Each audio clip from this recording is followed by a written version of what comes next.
Assalamualaikum warahmatullahi wabarakatuh, sahabat beriman yang dirahmati Allah.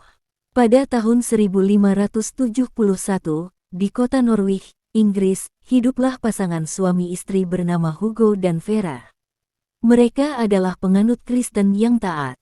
Hugo, seorang pria tampan dengan kegemaran berolahraga, dikenal sebagai sosok yang ramah dan bertanggung jawab. Sementara Vera, seorang wanita cantik dengan kulit putih, tubuh tinggi, dan postur memikat, memiliki kepribadian yang anggun dan penuh kasih. Mereka menjalankan sebuah restoran kecil yang sukses, menawarkan berbagai menu makanan dan minuman. Selain sibuk dengan usaha mereka, Hugo dan Vera aktif beribadah di gereja dan ikut serta dalam kegiatan sosial seperti mengunjungi panti asuhan untuk membantu yang membutuhkan. 2 tahun pernikahan mereka berjalan dengan bahagia meskipun tanpa kehadiran seorang anak. Pasangan ini menghadapi masa-masa tersebut dengan penuh kesabaran dan doa.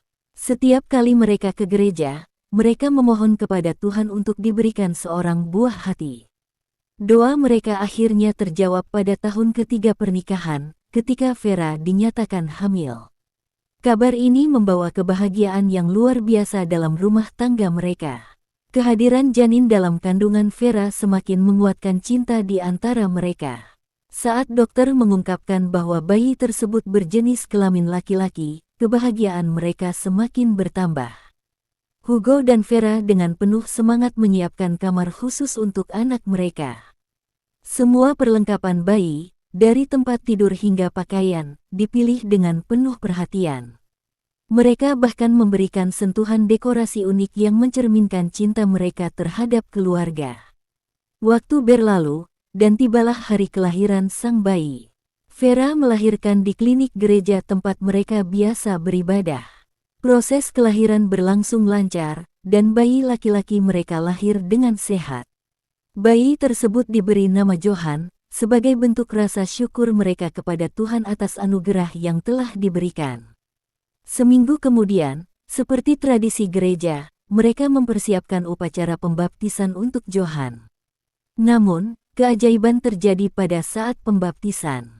Ketika air suci menyentuh kepala Johan, bayi itu tiba-tiba mengucapkan nama Muhammad dengan suara lantang, mengejutkan semua orang yang hadir, termasuk para pendeta.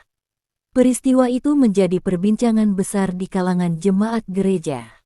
Banyak yang merasa bahwa itu adalah tanda dari Tuhan, dan beberapa di antara mereka mulai mempertimbangkan untuk mempelajari ajaran Islam. Sejak kejadian tersebut, Hugo dan Vera melihat perubahan pada Johan. Di usianya yang masih sangat kecil, Johan menunjukkan minat mendalam terhadap nilai-nilai Islam. Ia sering terlihat mempelajari kitab-kitab agama, dan pada usia 12 tahun, Johan telah berhasil menghafal Al-Quran dengan sempurna. Kecerdasannya menarik perhatian banyak orang, dan ia mulai dikenal sebagai seorang anak berbakat. Ketika menginjak usia remaja, Johan tumbuh menjadi seorang pendakwah muda yang karismatik.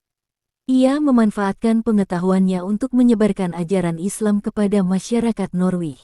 Kemampuannya dalam berbicara di depan umum dan menjelaskan ajaran Islam dengan cara yang penuh kedamaian membuat banyak orang terinspirasi. Saat dewasa, Johan menjadi seorang ulama besar yang dihormati di Inggris.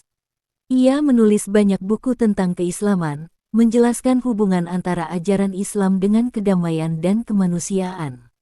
Buku-bukunya tidak hanya populer di Norwich tetapi juga di seluruh Inggris, bahkan mencapai negara-negara lain. Johan dikenal sebagai sosok yang membawa banyak orang menuju Islam melalui dakwahnya yang damai dan penuh hikmah. Pada akhirnya, Johan menjadi simbol transformasi spiritual di Norwich. Melalui perjalanan hidupnya, ia mengubah pandangan masyarakat dan membawa cahaya Islam ke tempat yang sebelumnya tidak pernah terbayangkan. Jutaan orang menjadi pengikut ajaran Islam berkat Johan, menjadikannya salah satu figur paling berpengaruh di Inggris pada masanya. Kisahnya terus diceritakan dari generasi ke generasi sebagai bukti keajaiban Tuhan dan kekuatan cinta terhadap kebenaran.